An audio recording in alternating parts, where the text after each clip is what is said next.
إننا سنكون أموات. Kita akan meninggal dunia.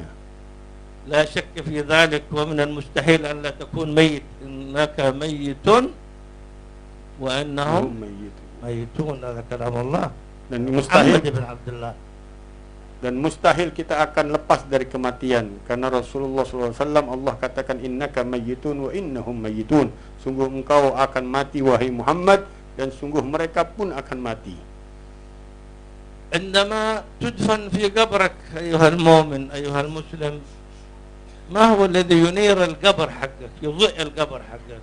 Dan kita akan tanyakan apa yang akan menerangi kita di dalam kuburan kita, apa yang akan bisa memberikan cahaya ke dalam kubur kita. لا شك أن البردة هي الصلاة على النبي صلى الله عليه وسلم وهي عمل طيب. Dan kita nggak ragukan bahwa burda, salawat kepada Nabi alaihi salatu wassalam adalah amalan-amalan yang baik. والصلاة هي صلاة تفرح الحبيب المصطفى صلى الله عليه وسلم ويرد علينا إذا سلمنا عليه. Dan kita tahu salawat kita akan sampai kepada Rasulullah, dan Rasulullah akan menjawab salamnya kita.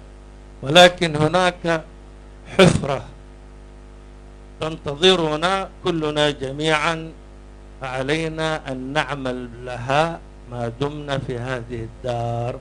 Dan kita akan tahu bahwa kita akan disediakan lubang untuk kita di dalam kematian, dan kita persiapannya di muka bumi ini, di dalam dunia ini. فإذا أردت أن يكون قبرك نورا يشع عليك عندما تدفن، رحمه الله يرحم الله يرحم الله، يهولون التراب عليك بتلاوة القرآن قبل أن تموت. Kalau kita ingin kuburan kita bercahaya, bahkan bersinar cahaya dari dalamnya, maka hendaklah kita perhatian membaca Al-Quran sebelum kita masuk ke dalamnya.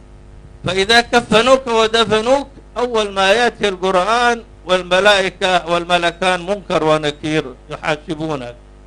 Dan awal yang akan kita dapati nanti setelah Munkar dan Nakir dalam kuburan, syafaat Al-Quran yang akan menemui kita.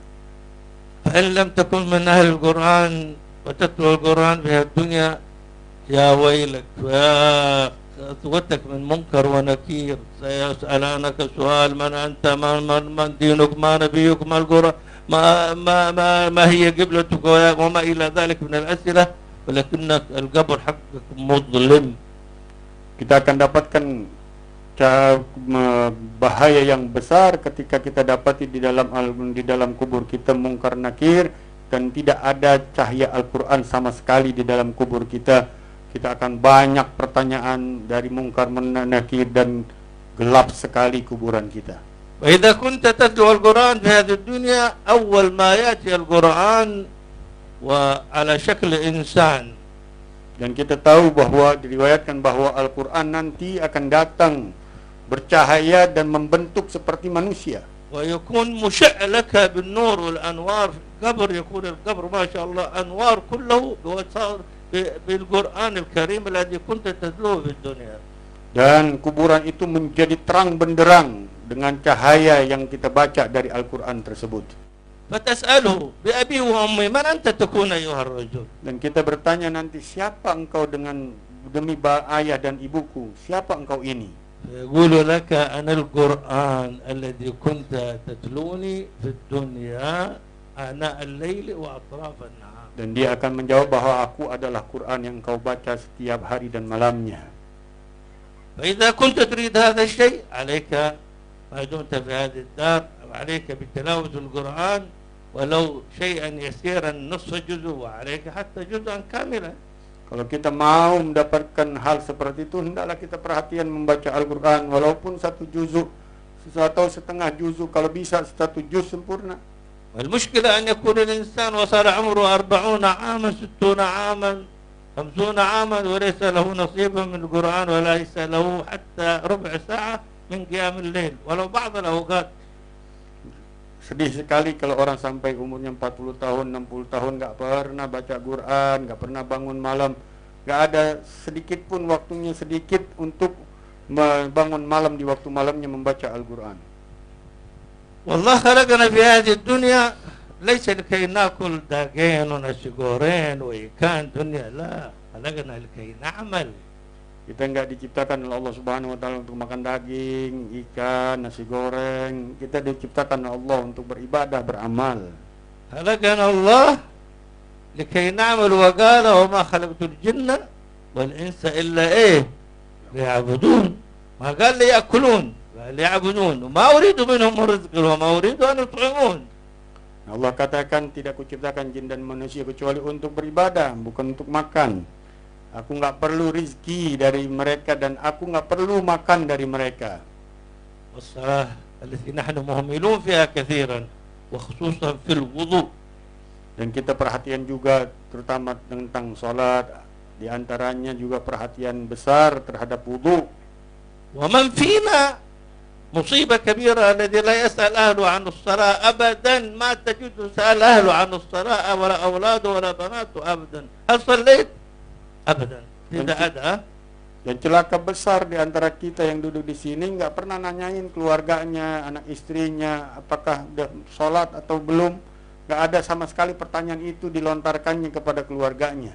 تعرفون لماذا؟ لأننا لا نقرأ القرآن. Kenapa di antaranya itu sebabnya? Di antaranya kita nggak mau baca Quran. Allah subhanahu wa ta'ala يقول في آخر سورة طه وأمرها لا نسألك وأمرها لك بالصلاة واصطبر عليها لا نسألك رزقا نحن نرزقك والعاقبة للتقوى. Dan Allah telah perintahkan di dalam suratul Hasyr, di akhir suratul Hasyr, Allah katakan wa'mur ahlaka bis-shalah, perintahkan keluargamu dengan salat, wastabir 'alaiha, sabarin, paksain sabar. La nas'aluka rizqan, kami tidak minta rezeki dari kau. Nahnu narzuquka wal 'aqibatu lit-taqwa, kami yang memberikan rezeki dan akibat nanti balasannya bagi orang-orang yang bertakwa kepada Allah Subhanahu wa taala. وإذا نظرنا للحبيب الذي نحتفل الآن بميلاده صلى الله عليه وسلم البردة والمولد شمس الدرار والديبعي وما إلى ذلك هذا الحبيب صلى الله عليه وسلم الذي غفر له ما تقدم من ذنبه وما تأخر.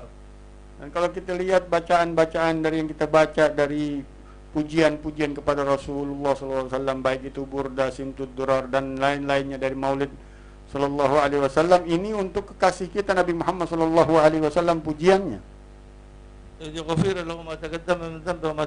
Dan beliau sudah diampuni oleh Allah Subhanahu Wa Taala dosanya yang terdahulu dan yang akan datang. Bagaimana kita sebagai umatnya yang belum ada kepastian?